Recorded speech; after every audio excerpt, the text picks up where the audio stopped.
That the White House posted 3 places if he really does believe that he is America. Recent revelations have exposed concerning social media connections between Senator JD Vance and white supremacist content.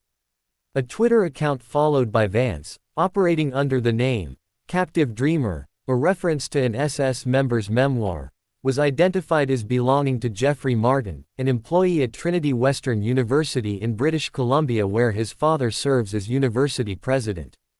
This account, now one of America's most influential white supremacist voices, regularly posted explicit racist content promoting Hitler, National Socialism, and worldwide white supremacy.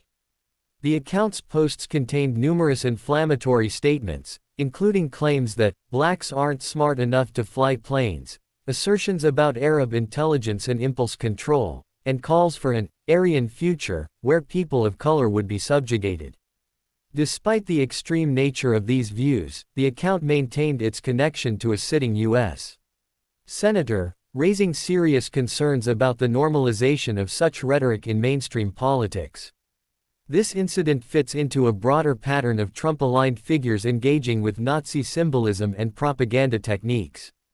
While these associations don't necessarily indicate direct support for historical Nazi ideology, they demonstrate the use of similar tactical approaches, particularly the scapegoating of vulnerable populations and the undermining of democratic institutions.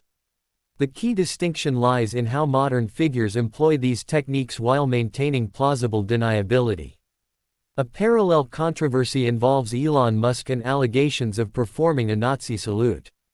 When conservative commentator Charlie Kirk was confronted about this at an event by Parker, a notable exchange occurred.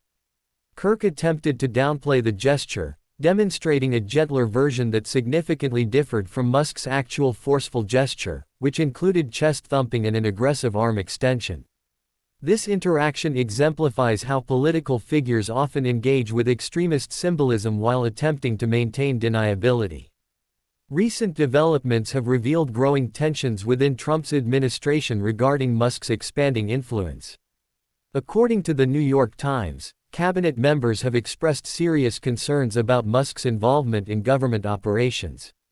Marco Rubio reportedly confronted Musk over the firing of 1,500 State Department officials, while Transportation Secretary Sean Duffy strongly opposed Musk's demands to fire air traffic controllers, citing ongoing plane crash investigations. This internal conflict led to Trump issuing a statement limiting Musk's authority over personnel decisions.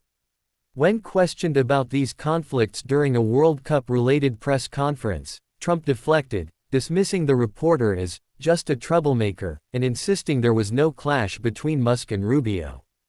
This response pattern, denial and deflection, mirrors broader strategies used to avoid accountability for extremist associations. The significance of these events lies in how they parallel historical fascist approaches to power consolidation. While the specific targets have shifted, now focusing on immigrants, LGBTQ+ individuals, and journalists, the fundamental strategy remains similar: identifying internal enemies to blame for societal problems, using dehumanizing rhetoric, and gradually normalizing extreme positions through plausible deniability. Trump's own rhetoric about enemies within, who are very sick and need to be taken care of, exemplifies this approach. His campaign has particularly targeted immigrants, including specific communities like Haitian immigrants, while simultaneously painting the media as the enemy of the people. These tactics mirror historical propaganda techniques used to consolidate power by creating internal enemies who can be blamed for economic failures, crime, and threatening societal changes. This pattern of behavior represents a concerning trend in American politics. While these figures may not explicitly endorse historical Nazi ideology, their willingness to employ similar propaganda techniques and maintain connections with extremist content warrants serious attention.